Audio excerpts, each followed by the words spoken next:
One of the more important bits of writing in the modern era, for Americans anyway, is the so-called Powell Memorandum. It was written in 1971 by the soon-to-be Supreme Court Justice Lewis Powell and sent to the chairman of the Education Committee of the United States Chamber of Commerce. Never heard of it? That's not too surprising, because at first it was a secret memorandum that suggested the American economic system was under attack by sinister forces. Forces like Ralph Nader, governmental regulatory bodies, academia, and the media. What may be surprising is Powell was a Democrat who supported a woman's right to choose, voting rights for minorities, labor unions, and collective bargaining, and other traditional liberal causes. But he had a blind spot when it came to business, perhaps because he had worked primarily as a lawyer for tobacco companies.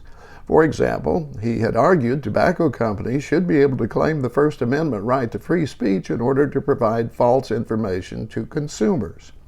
He was appointed to the High Court by Republican President Richard Nixon shortly after he wrote his memorandum, and his opinions in various cases advanced the concepts of corporate personhood and the unleashing of corporate money as a dark force in politics.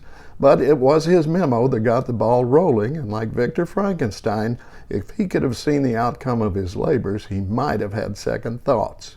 In the memo, Powell called on corporations, wealthy individuals, and trade groups to become far more political than they had been previously, and to set aside at least 10% of their earnings to influence legislation before Congress, to finance business-friendly candidates for political office, to employ lobbyists, and to seek whenever possible to influence academia and the media to see business in a more favorable light.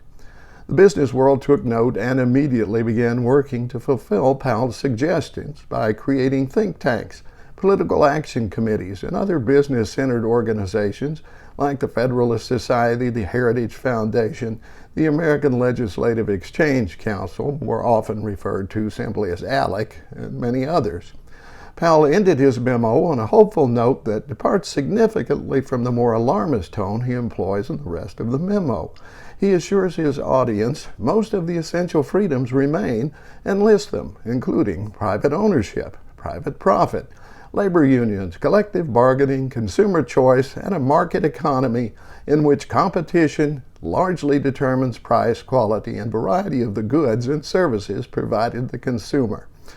It's ironic that while the first two on the list are certainly still true, although private home ownership is seriously threatened, the others have all been significantly weakened by just the corporate activity Powell argued for.